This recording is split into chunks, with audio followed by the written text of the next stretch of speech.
Good evening, everybody. Good evening. Interactive already, I love it. My name is Matt Brenner. I am the chair of the Lunenburg Planning Board. And thank you so much for coming tonight, because this is yet another public meeting in our master planning process. And this is a chance, really, to ensure that the decisions that are made as master planning don't, what some towns do, if it's going to be real, what a lot of towns do, is they hire experts, and that's cool, to come in, and they hire them, they come in, they look around, they give their report, done. That's certainly a way to do it. What the planning board really wanted to do going into master planning was to make sure the public was, the other citizens of this town were as involved as possible. So, there have been multiple public meetings, there will be more public meetings. There have been surveys, there's a survey tonight, there will be more surveys. Because the goal is input. The goal is for this to be collaborative. So that at the end, it isn't what Over Under, RKG, and Innes Associates recommend. It isn't what the planning board thinks we should be doing, what the master plan steering committee thinks we should be doing. That it's an amalgam of what we as a town want to be doing. So thank you so much for coming in tonight. That makes, it legit makes a big difference. So we're going to go through some quick introductions. There's going to be 2 breakout activities. And then we're going to talk about the next steps. If you've been to some of these before, there was a lot more reporting out. Tonight is less about reporting out, here's what's been found, here's what's been shown. Now, instead, this is presenting to you, this is getting info from you of what you think, and presenting to you things that might work in town. What have other towns done? Is that what we want to do? Do we want to do it with some changes? And that's what these breakout sessions are going to be about. I'm going to start with introductions, and I'm actually going to ask Rami from Over Under. When I talk about Over Under, RKG and Innes Associates, they are the consultants that different consulting firms came to the planning board, pitched why they would be the best choice, and the planning board very strongly went with this combo deal because they had that same passion for reaching out and getting public opinion that the board thought was valuable. So Rami from Over Under can kind of explain who everyone is. Thank you. Good evening, everybody. It's nice to see some familiar faces and also wonderful to see some new faces. As Matt said, my name is Rami El-Samahi. I'm a principal at Over Under. We are teamed, I'm here with Brett Pearson and Fotini Bulleri. We are teamed with RKG and Innes Associates. Over Under are planners, architects, and graphic designers. So we kind of think about the physical world and how to make it better. RKG really work in the world of numbers, economics, largely, what market analysis and what the market can bear. They're also, for this project, focused on the public facilities and the transportation aspects of the master plan. And then Innes Associates are experts in zoning. So they are sort of analyzing the existing zoning for the town of Lunenburg, and will make recommendations once we've arrived at a set of recommendations for the master plan. They'll make some recommendations as to whether or not your zoning needs to be changed in order to achieve those recommendations. I'm sure you all do master plans every day, so you know exactly what we're talking about. But just in case you don't, what a master plan at a very, very high level it is really an opportunity to kind of develop a shared set of values kind of for moving your town forward. And we've spent a good deal of time up until now talking to people in various community meetings, through surveys. We attended a series of events around homecoming weekend. We've tried to, as much as possible, hear from different groups. We have spoken to some of the farmers in your community. We're reaching out now to small businesses. Particular constituents that have been identified that we should continue to sort of look at in particular. We have monthly meetings with the steering committee, many of whom are here tonight. So we have been trying really to facilitate the sort of goals and vision that you have for the future, and I think we've arrived at that place. Just so we're so phase one, began a year ago, and we've really spent that first year discovering. We're now sort of into the test and recommend, the end of which will arrive at a sort of short list of recommendations that will be kind of organized into what the master plan, what you should and could do moving forward, and we'll put that all in a report. But right now is the time to develop what we're calling a long list of recommendations.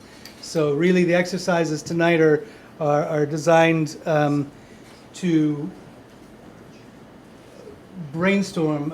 It's not about saying that idea is a poor idea or that will never work, but let's get everything out on the table now. And then we have time to cull it down and talk about why such and such is not realistic or a terrible idea for Lunenburg. But if there's an idea from anybody tonight, let's try to capture it in one way or another. So I guess as we think about these two exercises, in that spirit, try, and it's always hard, it's hard for me to say, yeah, but that'll never work. So try to sort of take that spirit as you move into these two exercises and you hear some of the ideas of some of your peers. To that end, let's start the first breakout. We ready to do that? So I'm actually going to pause this right there for one moment if we could, right? Because I think we'd be remiss if we mentioned the steering committee a couple of times. We do have members of the steering committee, of the master plan steering committee in the room, including its chair, Josie Gilchrist. And on the master plan steering committee, there are still 2 open slots for residents at large. So, if as we're engaging for this, and you find that you do have a passion, that you care, master plans on paper are technically supposed to be like 10 years. In practice, they tend to be about 15 to 25, often closer to that 20 to 25 years for how long they're a guiding vision for a town. So it's serious. It's for the long haul. And if you find that as you're thinking about this is interesting to you, there are 2 open slots on that committee. As well as if you're not at the level you'd want to meet on occasion about it, but you want to make sure you're following, the Master Plan Steering Committee or the Master Plan South process does have a Facebook group as well, or page, I'm not sure. Facebook page, group? Page. So you can follow activities there as well as at planlunenburg.org. Thank you. So there's ways to stay abreast, there's ways to engage, and there's ways to participate even deeper if you find you're enjoying this and you want to take that further step. And that's great service to the town. Actually, before I go to the breakout, are there any questions? I sort of went through that as fast as possible because I promised I would try to keep my mouth shut tonight and listen to you all. But are there any questions? If you have questions and you don't want to ask them sort of out loud on camera, we'll be kind of circulating. Please stop any of us, and we're happy to try to answer them for you. So, if you don't mind, survey number 3, you may have seen and answered survey number 2. You may have seen and answered survey number 1. It's okay if you didn't. Here's your opportunity to answer survey number 3. We're going to do it, that's really our first breakout session. We have it in 2 versions. You can scan that QR code and answer the survey on your phone, or if that sounds too complicated, there's a printout here which you're free to answer. We don't think it should take more than 10 or 15 minutes, but if you're finding it does, that's okay too. If you're finding it doesn't, Matt had a great idea. If you're done and other people aren't, and you see someone else who is done, maybe walk over to them and start discussing your answers together. But when everyone is done, we'll sort of discuss your answers as a group. Does that make sense? And so people know what they're walking into. The results of this survey are not so much the results.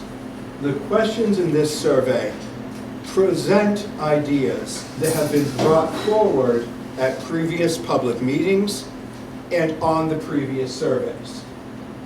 And then are asking you to further elaborate, to share other ideas.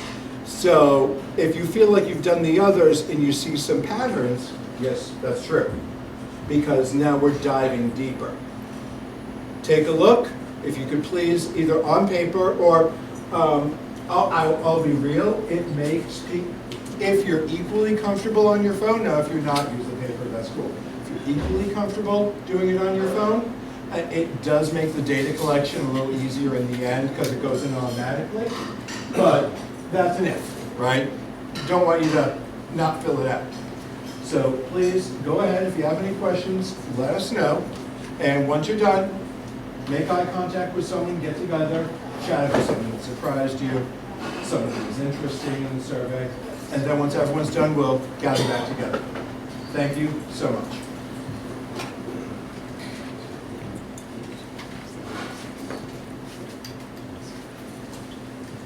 Sorry?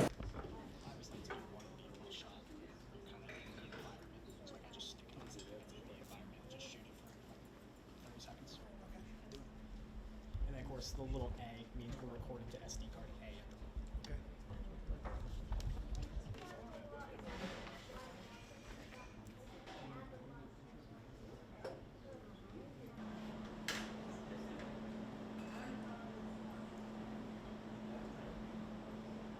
Okay. So I think we sort of realized belatedly, the second you submit, you don't have access to your answers anymore. We do. They're not attached to you, so your name isn't on it. But if you see your name, but not your name, sorry, if you see an answer that looks like something you said, and you want to talk about it, feel free to do so. So the first piece of feedback we got was, this survey is a little longer than 15 minutes, heard. Surveys like this get written in part by committee, you know, because you present, discuss, and at least that part of the phrasing is going to be worked on, give a more realistic time expectation. In that way, thank you for being, I hate to call the members of the public guinea pigs, but, well, you are, thank you. What we want to do now is you've kind of focused some of your thoughts, you've recorded them, you've hopefully had a moment or two to talk with someone else about them.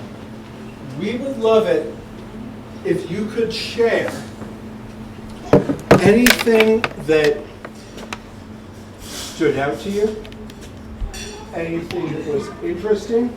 We're not necessarily asking you just to rehash what you said, what you wrote already. You could, but was there anything that stood out to you, was interesting, made you question? Anything like that, and that's going to get recorded. Are we doing the thing where we record their responses again up here, or like we did last time? We'll sort of toggle back and forth between this to jog memory, and then if something arises, we'll add it to the other piece, which is. I'm shocked, Mr. Rogers, that you Please, have, but please. I just got over laryngitis, so I'm really, you know. My name is Dave Rogers. I live at 82 Highland Street. I've been a resident here for 50 years. And one thing that really struck me is that there's no area for getting information from developers. You know, we talked about privacy, but the practical situation is this all, you know, it's just not that easy. So I think that we would be well served at some particular point in time to have a session with the developers and understand better what they look for, what they need, and the types of problems that they could possibly see here. It might just save us some time, that's all. I agree with that. I think having the developers who have a lot of experience doing these, their contributions, saving us a lot of time. So, I'm gonna ask a follow-up question, if I may, because I'm curious. I mean, because I talk to developers all the time on the planning board. Developers that build things in town often, very often, are not residents in town. Right. How could we, if we were to approach them, think of who to reach out to and how to define that group? If you don't have an answer, that's fine. I do. But if you do, Yeah, just look at the folks that have taken out building permits, you know, the last 10 companies that have taken out building permits. And they go through a whole exercise. My background is banking and lending money, so I used to do this. And it's one thing to say, gee, this would be great, we need smaller houses, but you know what? It might not be economically viable or feasible to do this without some things. And I don't want to open up any wounds, but I'm going to get the elephant out. This is all great, but someplace, someone has to come up with the state of the town financially in terms of what the town can contribute, and I'll use Marshall Park as an example. You know, that's a big project. I support it, but you know, how are we going to do this? There's got to be some big from the town, etc. So there's a financial aspect here that is very, very important. Last thing, before you shoot me, I've got my car running right now. Infrastructure, right? Sewer, H2O. Notice I didn't say water. H2O. There's a whole group of problems with this, and that's got to be addressed if we're going to do some interesting things. So I'll leave it at that. Dave, I think you raised some very astute points there. If you or if anyone ever wants to talk about the logistics of development and prioritizing and incentives, let me know. I'm happy to sit down and have a coffee here and talk forever about it because I've weirdly developed a passion for it. Matt, Yeah? so our select board chair works for mass development, not in the actual development aspect, but in a more financial department, which is a conflict of interest if we go to him. with that. But what I'm saying is that they may be able to connect you with somebody in the mass development department that can answer that question. Because maybe it's not the best practice to find the last 10 people that have pulled permits. Because maybe the changes that I think I'm hearing from people is that we want more opportunities for housing, we want to shift a little bit. But I think that those developers that have taken out permits are taking advantage of the zoning that's already in place right now. If the point is that we want to change zoning, we may lose that relationship with those developers.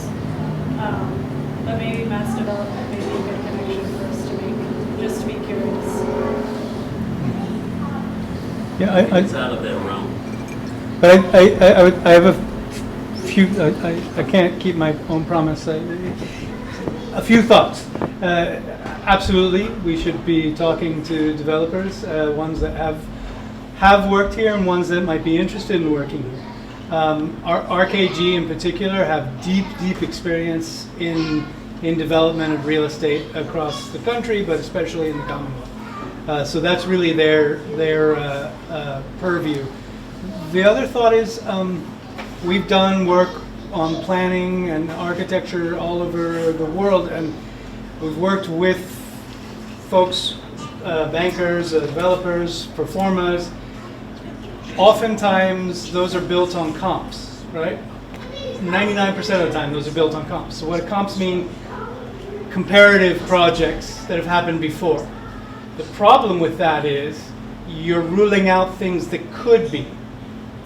So I think as we think about the future, we need to include obviously the responsible choices of things that have happened already, but open the door through zoning and more creative ways to other sorts of developers who might want to try something new. Or else you're going to guarantee that you get the same thing over and over again. So it's, to me, it's not an either or. It's a both and. And when we do the next exercise, we'll get into it a little more. But just because something isn't being done here or hasn't been done here, doesn't mean it's not being done in other towns, either similar to us or not so similar, but maybe they still have ideas we can steal. But that's just one idea. What jumped out at you? What was interesting? What thoughts did this stir? Please. Tim Lawless, 53 Whiting Street. One thing that jumped out at me was they had a proposal for a green space at 30 School Street, the old primary site. I haven't been resident of Bloomberg long enough to know what that was going to cost. I wasn't around for the vote, I guess, but I have a feeling it was probably something in the magnitude of here's what it's going to cost to put something like that in place. And I think, I don't know, maybe someone can correct me if I'm wrong, but it's probably just one quote from a company. And I feel like, I don't know, it would be nice to get options, multiple sources. Put an RFP out there and see what companies are put a green space in there for X amount of dollars, I'm sure. I mean, when I was at the school committee meeting, they said just recommendations to see what they're going to do with Turkey Hill Middle School. It was like elementary school, it was like $250,000 for just for recommendations. That wasn't including any of the implementation stuff. So I know how money can just kind of really skyrocket here. And I feel like maybe some sort of actual, company A could do it for this amount, company B could do it for this amount, maybe just getting some multiple, bids. Because I'm curious why that was shot down, if it was just straight up cost. Good thoughts. I just wanted to give some feedback as guinea pigs on this survey for getting useful information from the general public. I don't have useful background in any of this. I'm a neuroscientist, so I like data. So giving feedback about some of these ideas, I feel like it would be helpful to have some context or some data or some understanding. I don't know how the zoning, the current zoning constrains some of these options, so I'm just giving a response in terms of preference. But if you could give some context for these are the zoning constraints, these are the changes that could influence that, then we could make a choice based on, we don't know anything about or I don't know anything about the feasibility or the cost or the comparisons that we're making here, so it ends up being, I like small houses rather than, Right. it's about Yeah, no. preferences rather than what's actually workable, and I feel like that's missing something in this. Well, so I absolutely hear you on that. One of the advantages we have in this process is planning in Massachusetts is designed to be able to be done by ordinary citizens. I mean, I'm the chair of the planning board. I do not have a background in planning. I have my degree in biology. I was a public high school teacher, and I've been a corporate trainer and a writer. And now I'm a stay-at-home dad. So you don't need to have in Massachusetts for planning a strong background. And that includes for these, because part of that is the steps that have become integrated in the assumptions. That's why the town, when we're at full employment, does also have a land use director, for example, to give the technical knowledge behind the planning board. That is one of the reasons we've hired experts and consultants. And I think what you're saying is absolutely valid, and it probably is worth giving some more examples and including that into our public discussion. But a lot of this is meant to solicit your preference. What would you like? What works? And then we are paying money to people who are better at this than us to take our preferences and help us turn that into workable recommendations. So I don't mean to downplay. I think it is worth getting more info out there. But I don't want us to feel constrained by that, because we can say what we like, and then we can say, how do we do it? Yeah. And you can correct me if I'm... Or can it be done? Can't be done. Yeah. When somebody talks about open space, every time open space comes up, I hear somebody interject that, well, the town doesn't have enough open space. A couple of years ago, we bought a piece of property for $700,000 or $800,000 from a couple of guys who were paying taxes on it, and it was virtually undevelopable because it would have been, the permitting would have been crazy to get through. It was like a wetland, and the alternate, if you want to develop a piece of property, you're going to have to have an alternate way to come into it for fire purposes, and the other ways to get in were wetlands, so it was pretty crazy. We've got like a lot of open space already. Do you know what the acreage is of open space? I don't know off the top of my I head. know there's a state, well, not a state, there's a town forest, there's the lane, those are two separate properties.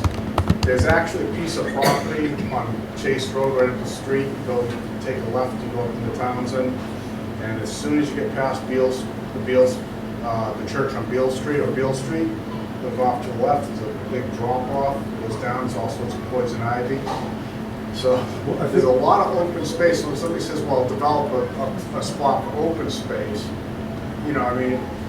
that area where the school was is kind of like a field, I guess now, old school. So I think when you're talking about developing more open space, you kind of need to be a little cautious and maybe think about how much we already have.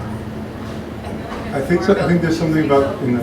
Well, we should use the open space, yeah. I feel like that's what people In other words, kind of propositions for trails and this stuff, those are all great ideas. So if I can, In your preamble, though, you said that the problem with the property was access. So accessible open space, I think, is what we're talking about. Making it something that you can actually get to without getting run over by a car, or Parking spaces maybe to some of the areas that are underutilized. Yeah, I mean, That way you can park your car off.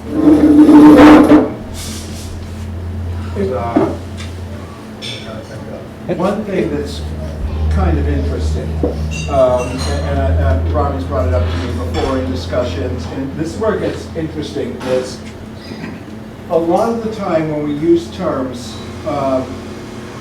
we're often talking about different things. Many communities say they want more farming. And what they really mean is they want more Instagrammable pictures of farming. They don't want tractors hauling cow poo down the road. They don't want the smell. It only bothered me for a couple of weeks when I spread it. Oh, sure. Let me tell you, the town I grew up in, there was a fish farm at the time of the 80s, like brand new tech, and they started using that on the farms next to my house. Where I lived, used to be, I used to smell it every spring. But, and that's interesting because in many, people often say they want X, and you have to drill down, well, what is X? Now, I think unsurprisingly, a lot of people in Lunenburg said that we like our farming history, and then when pushed on it, citizens of Lunenburg basically said, no, dude, we know what a farm is. We do like that. Yeah. And that makes sense.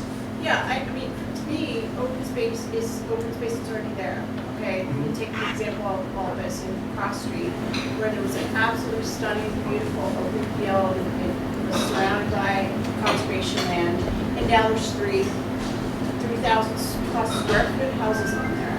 It completely ruined the beauty of the field. That could have been conservation land, it could have had a dog park in there. I mean, it would have been a perfect space to use for open space.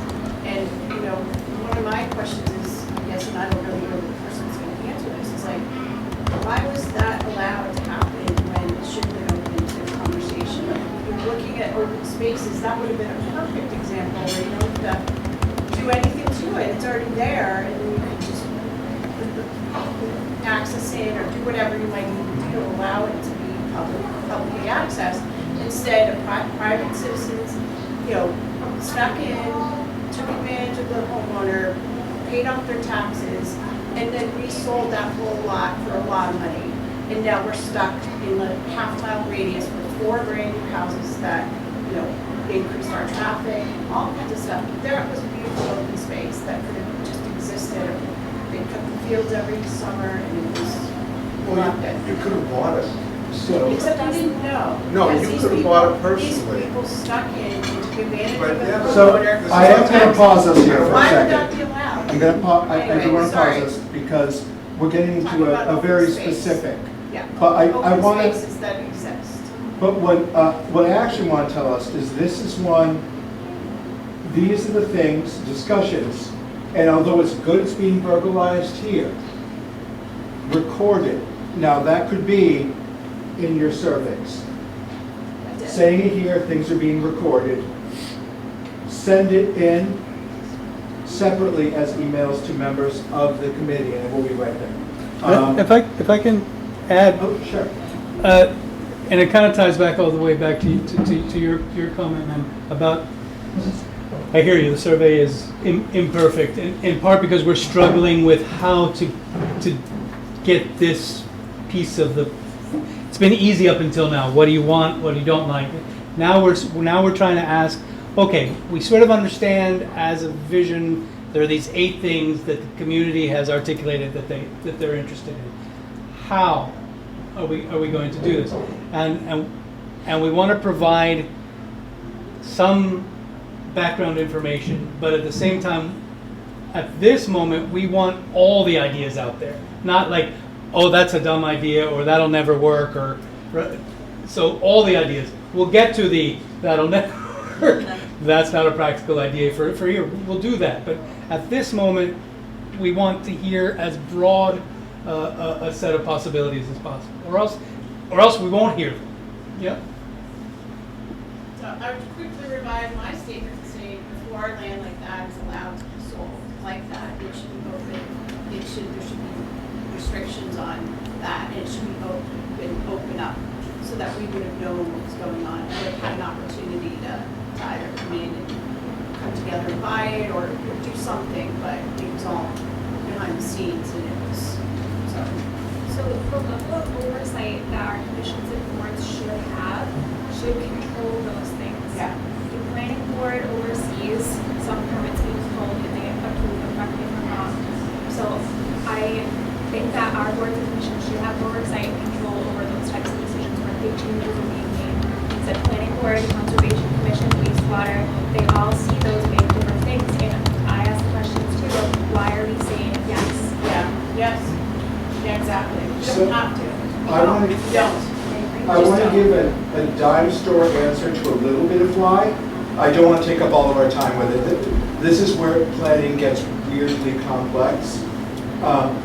There's a lot in Massachusetts that can be done by right.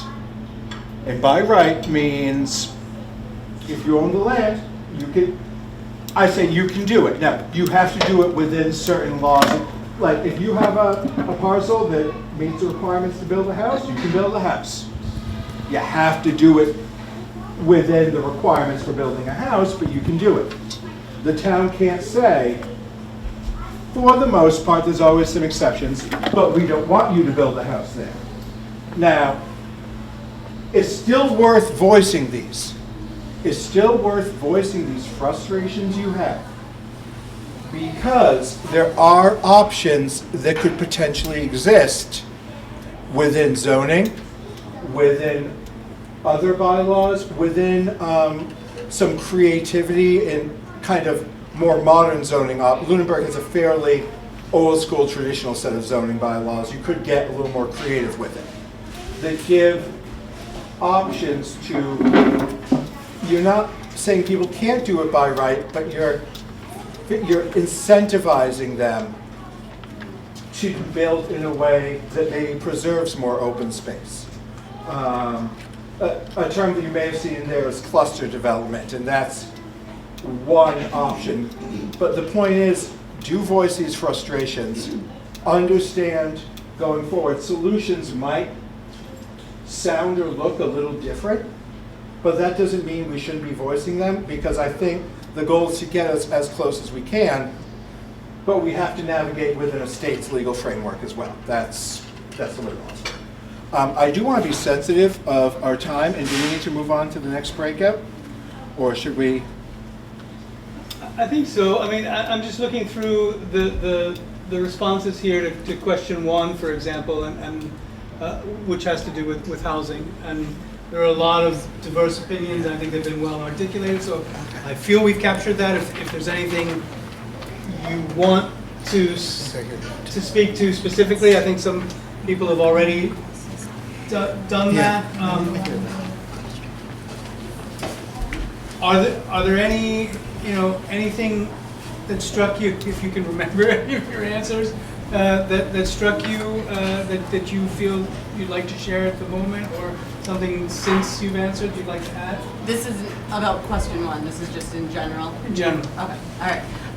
So my name is Krista Diamantopoulos. I grew up in Lunenburg. I currently am a teacher in Lunenburg and live in town. So been here a long time. I've seen, the progress of the town growing up and now here as a homeowner. I think we could all agree that it's important that Lunenburg is a historical town. We want to preserve its historical characteristics. But I think we don't want to limit ourselves to the possibilities that Lunenburg has to grow. We are a growing town. We see it in the school system. We have an influx of families moving into town because of the school systems.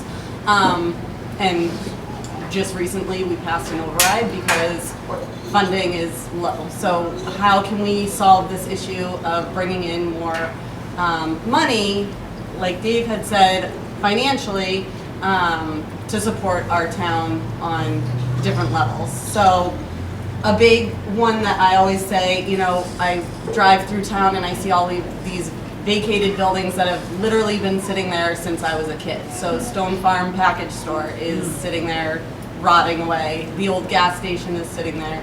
And I don't know the laws behind it. I don't know the zoning. I don't know why these buildings aren't being sold. I don't know why they haven't been bought, developed on.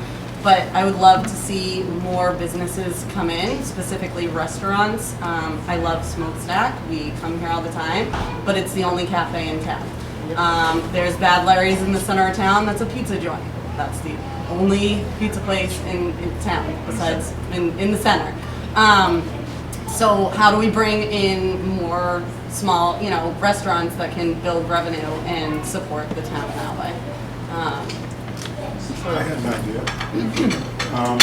They're sort of connecting two of your questions. One was what to do with all of these old properties that the municipality owns, and then how to encourage businesses. I thought maybe there could be a grants program for small local businesses, and you could renovate some of these buildings or to be sort of incubators and a place where there'd be sort of a focus on helping people become entrepreneurs, become small businesses, and that would be happening in the center of the town, and which would kind of help it grow and put it in the soil where you want it to be. This then brings in businesses, which then brings in other people that want to come in, and it comes up with taxes to help fund the rest of the stuff if some, a certain small percentage of these businesses actually work out. I think that could be a really good investment. Is there any, like, I don't want to get into debate about, like, cannabis or anything, but is there any, why are we the only town in the area that doesn't have a dispensary? I mean, isn't that a huge tax? We do have. We do have a We have one dispensary now? now. Summer Street. Yeah, over at, was it, I can't Summer remember the Street. tavern. Oh, The old Donnelly. Yeah, O'Donnell. I always want to say Taylor's, but that's the one that was in didn't- Greenfield when I grew up, so not correct. Donnelly's. On Summer Street. The old Donnelly's is actually in Oh, It's the part of Never Lunenburg heard. everyone thinks is in Fitchburg. okay, maybe that's why. So- Okay, I didn't look like had one, so, Yeah. okay, never mind. Now, we do have, due to the vote that happened in town years ago, there are limits on how much cannabis infrastructure we can have. I think it basically comes down to we could have one more or something. So there are some bylaws in place based on votes from in the town I just previously. didn't realize we had one in town, so, and I know other Yeah. towns get a lot of tax money from that, so. But do we want a lot of cannabis dispensaries? No, no, even if it no, brings in but even taxes? just one, I mean, I'm just saying, I know they're big, it's not about the cannabis, I can go anywhere if I wanted to go someplace, it's Yeah. just the tax money for the town, that's all. No, that's totally fair. Yeah, I just want that's to all. take into consideration of like if there are other things that bring in a lot of good tax that are also businesses that we Well, want. that's kind of what I was thinking, right, like what other businesses generate Yeah. really great. strong tax money? Yeah. A restaurant, but things like that, they're easy, they just sit there and the tax money comes in, so, anyway. I would guess, looking forward, we are going to see recommendations on some zoning changes and/or infrastructure, either zoning changes to possibly increase our commercial and/or industrial development options where appropriate. We may also look at some infrastructure recommendations long-term as well, along those lines. I have a strong, based on previous conversations, I have a feeling that's going to be something that comes out in the wash, because otherwise, I mean, if you don't, you end up like Harvard as a town, where, and I don't mean to pick on them, it's a valid approach. If you think taxes in Lunenburg are bad, a town without many businesses, that's all residential, is a different category A altogether. better example is Ashby. And if I could say something, there's another answer, in that the demographics are changing. We're about 20% 60 years and older. It's going to keep growing. People aren't dying young anymore in relation. They get to about 80. The thing of it is, once the kids are gone, there's no real big expense to the town. A big chunk of it. Dave, you and I we're going to make So it. I was just remarking about the 80 bit. 80 bit. I'll be 80 tomorrow, so watch your mouth. Congratulations. So, the thing is, once you get a senior population, they don't add a big chunk to the schools, and that's why almost 80% of our budget goes towards schools and raising our children, and we should be spending that kind of money. I'm totally agreeing with it. But if we were to be smart, we would say, let's try and attract the senior population. Let's put in senior housing. Let's put in some lower income senior housing. All these people sitting in these mansions or around these lakes, they're kind of looking like I want to stay in town, but I can't afford the taxes. And if you hit me with that water bill, you're going to drive me out. Now, we're working on deferral programs, but that's only going to help a small percentage of the population. If we can get seniors to start occupying towards the center of town, guess what? The restaurants will come. If we put parking in, the restaurants will come. Focus on the seniors. They aren't gonna load our debt up, right? And if we come back and we give them incentives for building senior housing, low-income housing, we got a great deal, because next thing you know, the medical providers are gonna come in and start saying, I'm gonna open up an office in Lunenburg, because they're starting to build their senior population, you know? So let's focus on getting seniors into this town and making it livable for them. Then we don't have to worry about not having to have enough money to educate our kids. The population will stay there. I look at that, our population in the entire state is growing, Lunenburg is growing, and by the way, we have a problem with regard to the affordability. Almost, I'd say 9% of our population is living below poverty level. And that's, a lot of that is seniors. Let's help them. Let's do something smart. Let's grab that primary school field, put some senior housing there. Put some, the multiple places that we have. Bring it towards the center. Guess what? They walk. We turn the Ritter into a brew pub or something like that. Yes. They walk to it. Put parking out in front of it. People will come and maybe shop around here, but they won't come if we don't have parking. And they'll come if we have mom or grandpa sitting there and take them out to lunch. So let's go the low-cost route and let's build it up, build it with seniors. So I just want to say, if we can get a brew pub in the Ritter and still keep it as some town offices, I'm going to have office hours all the time. And well, the economy is going to be, it'll be productive somehow. We'll find out. I just wanted to comment on that. There's a lot of effective programs with seniors handling childcare and building relationships between seniors and kids. So And it'll go solve help a few at the school problems. too. So I hear a ton of really interesting, personally, I think, good ideas. But I'm also going to use this as a springboard to move on. If you're sitting here saying, but Matt, there's something I really want to get out there. I'm not, when we're done here, it stays late until like midnight or something right now. I don't know, my chickens never go back in the coop. So I'll hang out in the parking lot afterwards, and if there's something you really want to get out, I'm happy to sit, chat, and take notes. I don't want you to feel shortchanged, but I also want to be respectful of the group's time as well. But I hear some great ideas being shared that aren't necessarily pie in the sky. They're things we've seen in other places. People are saying, no, we've seen this, it works. What a great opportunity.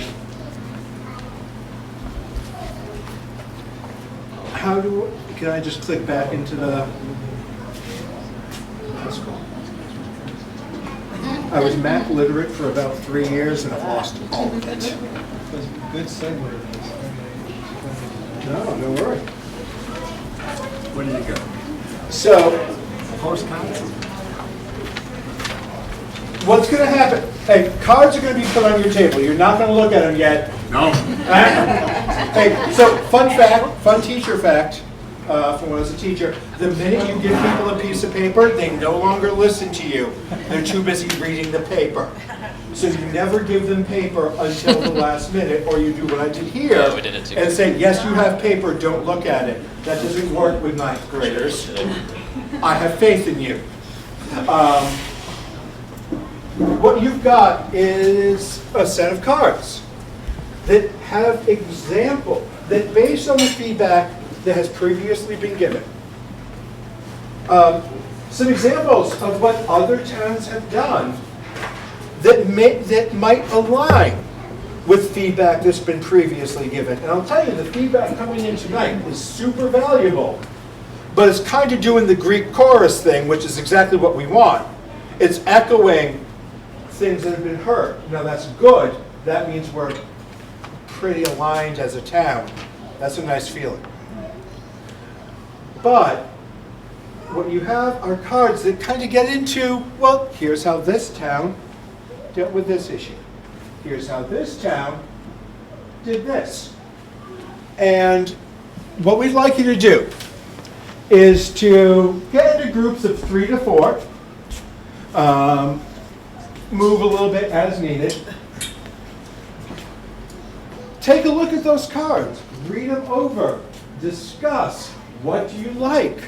What feels like it might not jive? But I'd encourage us to think positively on this one.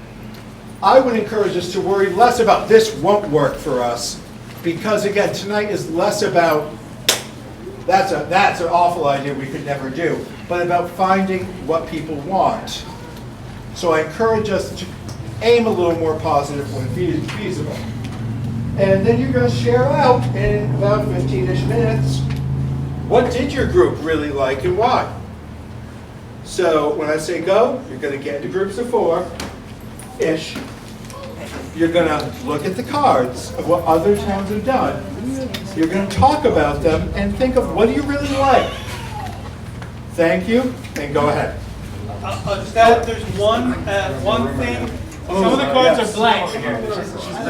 So if you have thoughts about things you've seen in other places, please write some of those in on those blank cards. Make your own.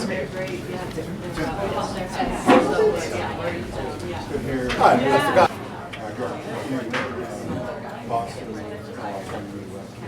That's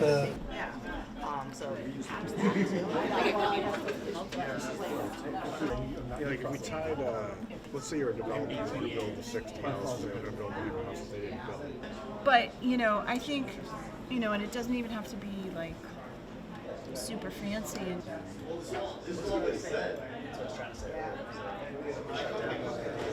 Recording and just very slowly.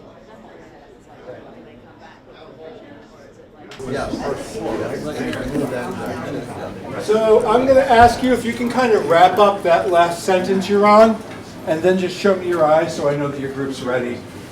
I appreciate that. I do want to congratulate all of you who found the little trick we put in with the pictures didn't quite match what was on the back. Now, that could look like a printing error, but that was clearly us trying to make sure you're really on your A game, and you all passed, and that was wonderful. Again, guinea pigs. Sorry. So you've had a chance to look at and read about, though not on the same card, things that other towns have done. And hopefully you found some that really stood out to you. We love to hear from you, and this is a fair, I don't feel the need, do y'all feel the need that I need to ask you to pick a group reporter to report out the thoughts? I don't think we need that tonight. I think kindly we have a lot of very people who are happy to share, and I appreciate that. I have a question to start. Yeah. Do we all have the same packets? Yes. We do. Okay. Fair. Well, unless we're tricking you. No, that. So, question is, what stood out? What did you like? What did you look at and go, that's kind of cool. This could be a good thing for Lunenburg. Again, because tonight isn't about shooting down ideas. So, what was great? Well, I mean, I was just going to say that I feel like a lot of these things we already have like in place already. Like some of these ideas, I was just like, oh, well, we already do this, and oh, we already do that. So, like, that's one thing. So I think that's just kind of cool of our town. But at least over here on this table, we have, walkability has been like a common theme that we like have all agreed upon. Parking and walkability have been like the major things that we agree on over here amongst all these topics. We did disagree on many too, but. Yeah, but those are things we're like, okay, we agree on this. Could I ask for an example of something you looked at and were happy because you felt we were already doing it well? Or at least somewhat? The children's garden, the community garden, first time home buyer program. What else here? Land.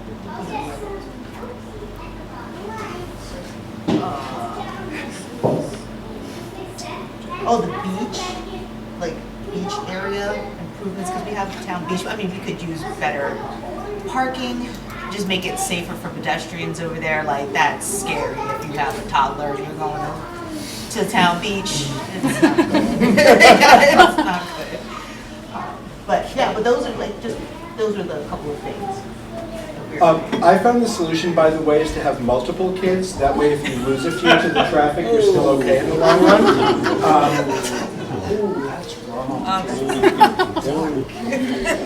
Just don't tell them which one you want to go. That's pretty first. brave They'll with be this really being upset. recorded now. I Are there any like bylaws against having like speed humps or like traffic calming areas? Because like I feel like that road would be the perfect like in that beach area. My official answer as a town official is I have absolutely no idea.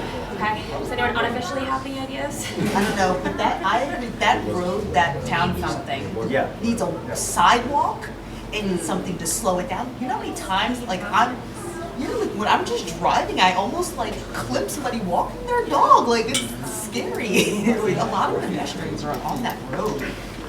So, good ideas. I like hearing where people feel, well, I'm kind of doing well too. That was neat. But what else? What did you or your group read and you were like excited about or thought that could be cool? I noticed a lot of the cards had, those towns had used grants for these things. I'm just curious to know if we actually have a grant writer in our town that can help with that. I know with the school budget, there was some questions about some of that stuff, so I was just curious if there's someone already appointed. It looks like a lot of grants are needed to fund many of the projects on these cards, and if that's something that we have in place already. Was that a statement of desire or a question? Because I can answer what I know as well, but I do not. Like, the town does not have a grant writer on payroll. Correct? I don't We think- just approved for the first time $50,000 for grant writing, consulting, or contracting services. And it just passed I'm in just May. thinking if we're, you know, if our vision board is full of things that need lots of grants, it might be a good investment. I mean, I know you have received grants in the recent past, so somebody's been Yeah. successfully doing it. For green communities, we get a lot of grants, but the state helps us write that. Can I comment just as a resident observer, not as chair? What I see a lot in the town departments is a lot of people working almost harder than they need to in areas that could be automated, which would then allow them time to write grants in their department. So that would be something that I would push for as a resident, would be just a procedures audit almost of the departments in place to make sure that time is being offered efficiently. Great, Jennifer. Thank you. What else? What are things that stood out to you that you saw and thought, this would be nice? Saw this one, and I thought that would be pretty cool. You know where the gazebo is in the center? You have two roads that come down, everyone, it's always a death trap trying to get Leominster Road. What if you just block off that one section of Leominster Road? There's no driveways on that part, and then I feel like that would turn that whole area into a green space where people could actually go to and not feel like concrete, not feel like they have to get to the island. That would solve the car accident problem too. What's that? That would solve the car accident problem too. Yeah, there was a car accident last weekend. And if you could connect that then to where the old school is knocked down, the old primary school, and that would be a huge, walkable, from there to there, a walkable path or something, I don't know, that would be pretty badass. Get a sandwich at the new sandwich shop up in town, walk it down, get gazebo. Bring that brew over from Ritter. Yeah, bring the brew. We need that brewery. Bring the band concerts back to the gazebo. Lots of and that idea of walkable greenways has come up numerous times and in numerous ways at these meetings. So, but I don't think that particular combo has been brought up so clearly. So thank you. Yep. Very appreciated. And I think there's a good amount of parking over there too, near, outside the Historical Society? Is it? Yeah, there is a good amount of parking Yeah, back there. they could, I mean, there's like a little patch of grass Blow that away and just put open space in that. All right, what else? What did you like? What was appealing? I'm going to look to some of our groups that haven't shared yet. I'd love to hear from you, any thoughts you had. I kind of like that. I like this public garden, you know, having like the raised flower beds and the raised gardens and stuff like that. That would tie into some of these, like what you guys were just talking about, in the common area. You know, because these are raised, they can go anywhere. They don't have to be in, you know, go in a park in an empty parking area or whatever. To encourage, you know, people if they want to grow things, maybe they don't have their own land or just kids. This is one for kids. Just another nice area, something you can do. One of the things, one of the reasons we included the garden, the children's garden in particular, was in our discussions with the Lunenburg farmers. One of the issues they mentioned is sort of there's a sort of lack of interest and enthusiasm in the younger generation to sort of continue in this. First, because it's difficult. Second, because there are other options. So if there was something even at a young age to kind of inculcate an interest in and an awareness of kind of that connection with the land and with growing. Be a program from the school too to encourage the kids to get into you know, to growing that kind of thing. So Love it. I like hearing the way people think about it, talking about the synergy between ideas. That's great. What else? What else? Thank you.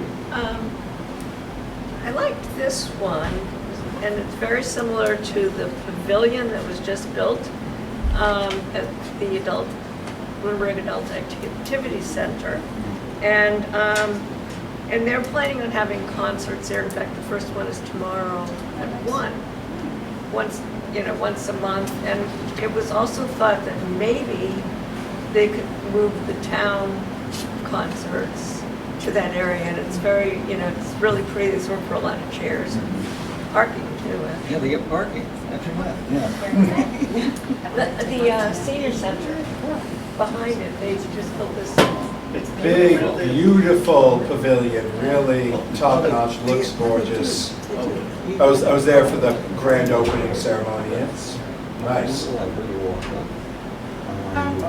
it wasn't necessarily a photo per se, but like, what's with our farmers market? I mean, it's like, I go there to support whoever's there as much as I can, and there's hardly anyone there, and it's like, what can we do, to really get that going? Because I've heard a little bit, like, some of them choose not to come because for whatever reason it's not worth it. And I don't know the reason for that. I'm not speaking to that. I don't know. But is there why don't we have a good, robust farmers market? Do we need more going on there? Do we need? Is it too expensive or too hard for them? Well, just my opinion about where it was originally. Or is it just location? Yeah, I don't know. For me, it's the location. It's so hard to find somewhere to park. We're talking about that death trap area where it's at. So why aren't the vendors it's gotten less and less and less every summer. Like, why? I don't know the answers. So you can actually find the information probably on the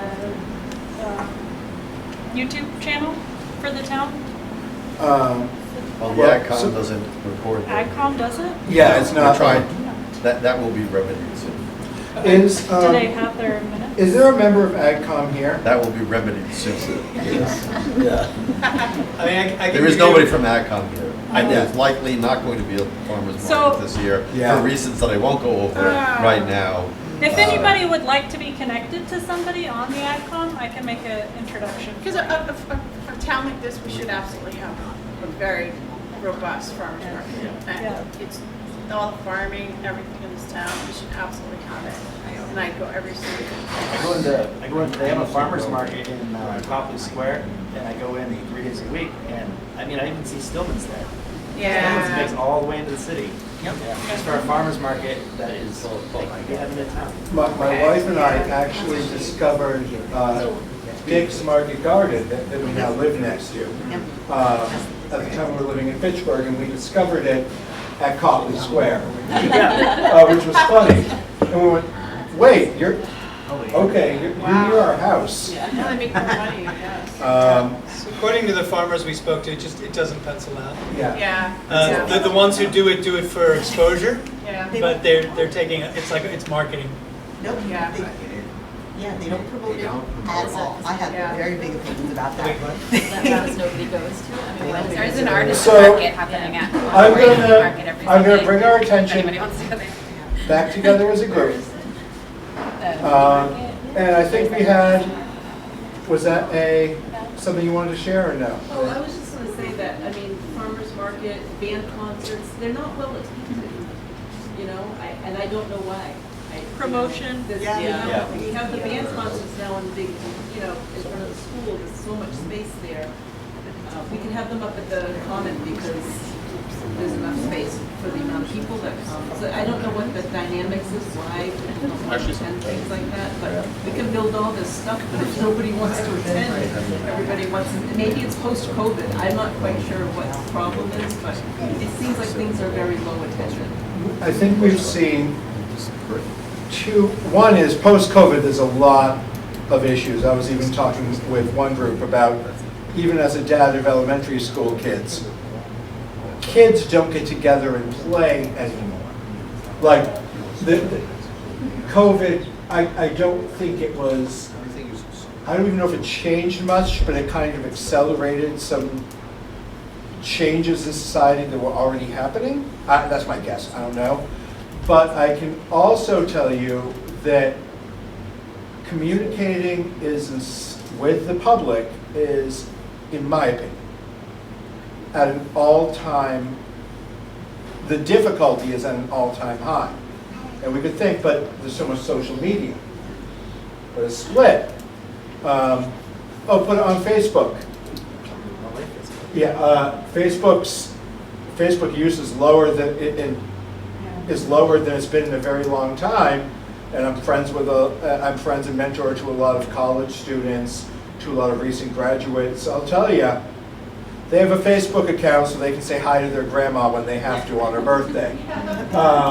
You know, that's, and a lot of my peers, my age, and I'm not young, have stopped using it as well. The information is very siloed. And, I mean, put it in the paper.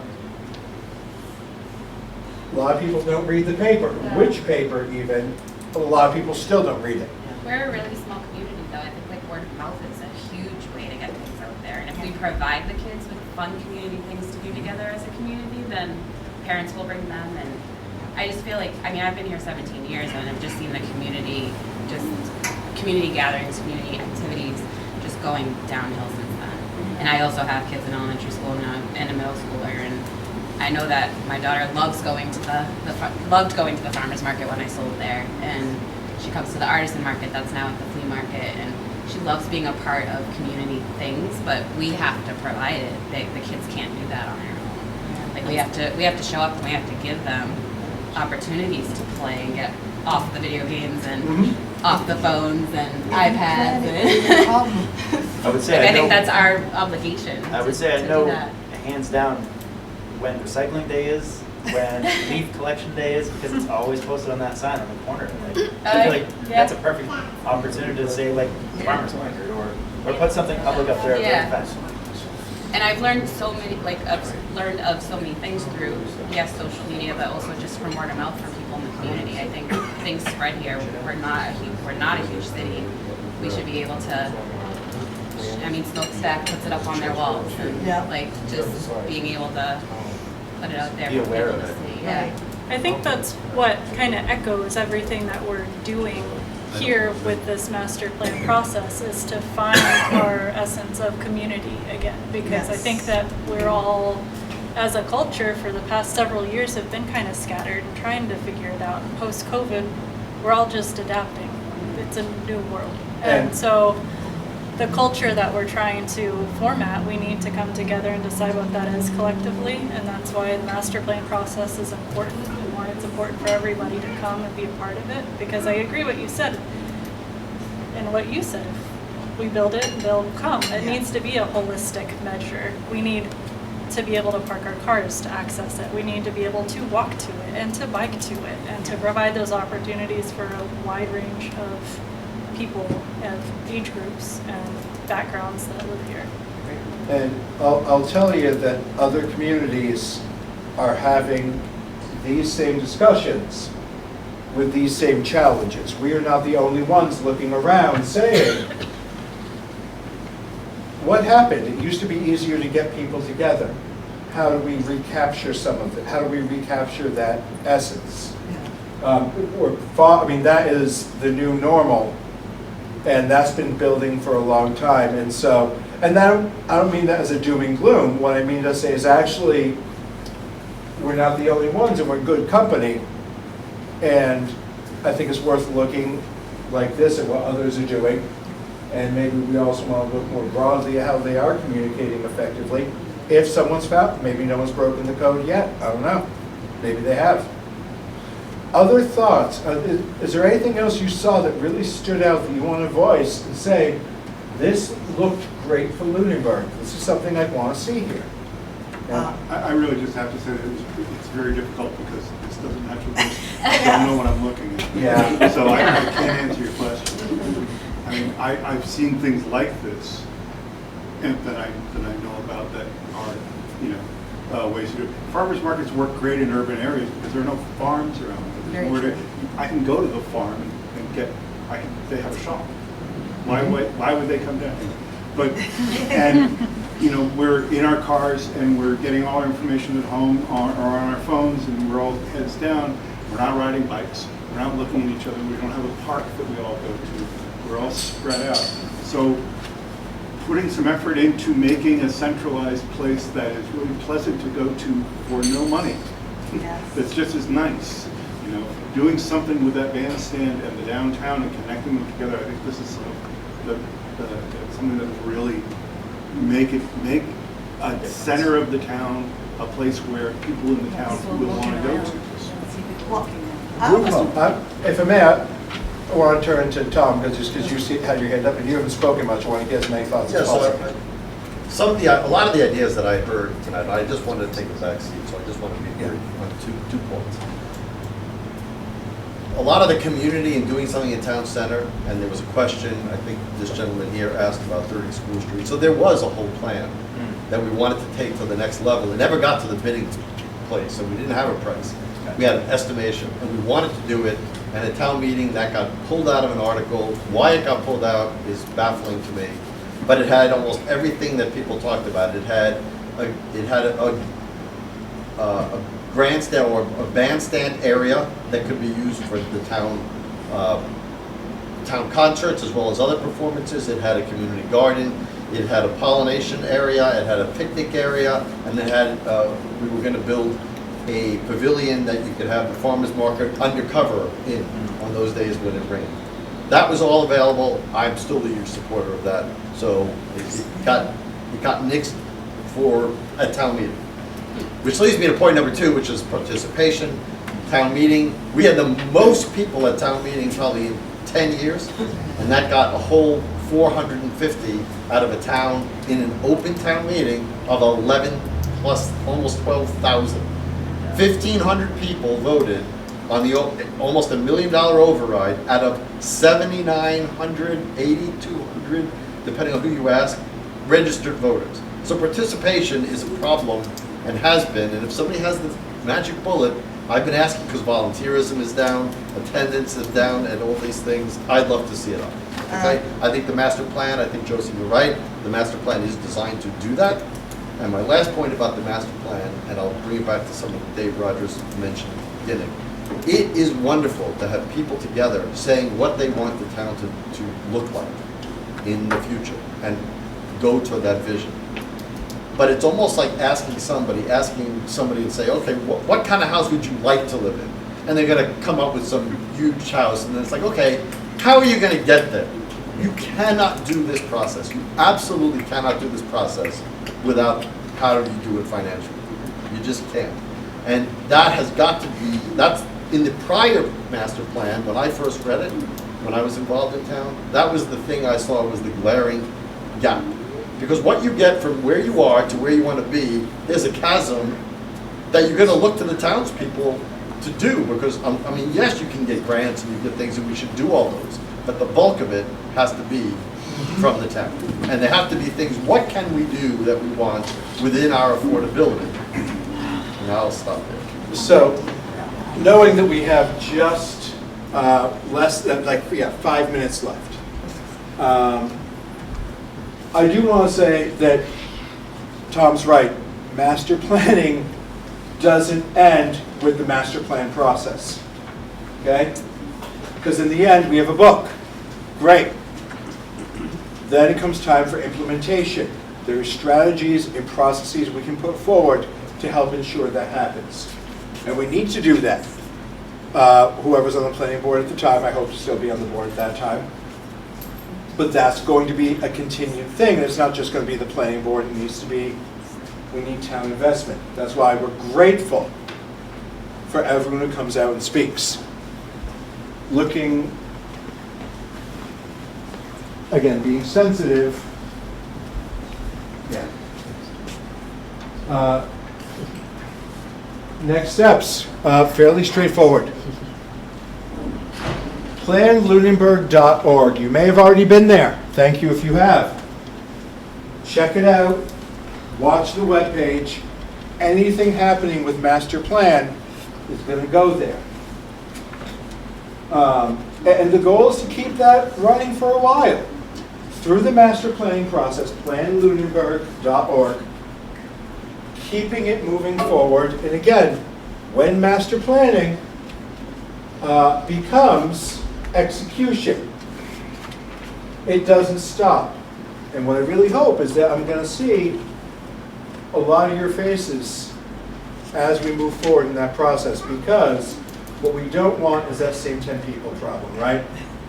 Like it's always the same 10 people who volunteer in any org, and you get that in Lunenburg, you get that anywhere. Volunteerism's down, doesn't have to be. And many of you have already stepped up, and you've stepped up anyway just by being here tonight. Please keep it up. Please find the ways you can contribute and keep it up, and drag your friends along. Right? Your friends in town. You're like, hey, guess what? We're volunteering for a committee. That's how it works. PlanLunenburg.org. Keep following for the next steps.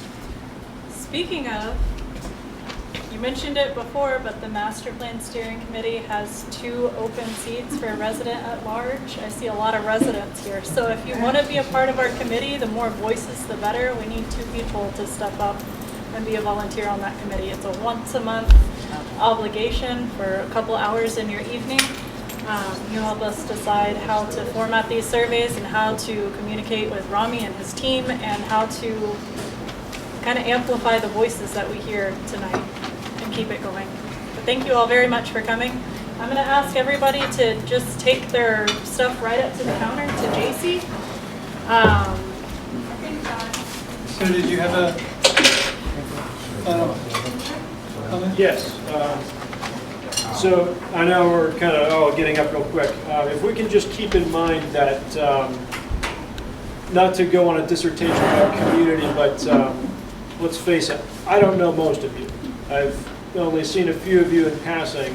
I live on Mulpus Road. I work for my street neighbor, Leslie, down the street. That's what community is, right? So community doesn't have to be like the guy that lives across town, like the other street, the other house way, on the other lake. Local community, that's how this thing rolls. Like, we're not going to just, there's no magic bullet to get people involved because it's too big, right? Lunenburg, a town of just 11,000 people, is too big? Yes, it is. Because, do you know all 11,000? Do you know 1,000? Do you know 500? Probably not. Like, we need to start with our local, micro community, like your neighbors. Do you know their names? I don't know a couple of my neighbors' names.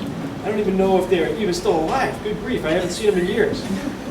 But that's where local community really starts. Micro community, we build that there. We start that there. If we don't have personal responsibility about building a community at large, if we don't have personal responsibility, this is going to go nowhere. Because the select board can mandate, they can make all these changes to our bylaws, but if we're not actively participating ourselves personally, not the next guy, us, if we're not participating, it's never going to happen. Also, as just a little 2 cents, we talk a lot about budgeting for these big commercial projects. The Turkey Hill School with a ridiculous price tag of, was it $200-something thousand for an assessment? That's absurd. As someone who's worked in the construction industry my entire career, anytime a municipality has a bid from any outside contractor, you are going to get an outrageous cost associated with this. They would like to believe that we have like endless pockets. That's why municipalities, towns get 100% taken advantage of. If you have an outside contractor who does not live in this town, you will be taken advantage of. That is a fact. You cannot avoid it. That's why. So we have these contractors in town. They don't live here. They don't live here. They're hiring, they might be a contractor, but they're subbing the stuff out for people from Greater Boston inside the 495 Beltway. They're not from around here because their reputation is not on the line here, okay? So it's something to consider moving forward. If you're wondering why these ridiculous price tags are attached, it's because people don't live around in this community. They're not going to get blacklisted by the residents of this town if they charge way too much money, okay? So just something, a little bit of perspective there. Municipalities will always be taken advantage of if you don't have a local person doing the work, or if you're only getting one bid from one company. Just a little bit of information. So as we get up to go, I do want to ask one more thing of you, which is businesses don't have to open themselves up to us. We could be having the same meeting on the second floor of Town Hall without comfy chairs, without a nice environment, without coffee. So I know she's in the back baking and cleaning, but if you could please put your hands together to let JC know how much we appreciate it.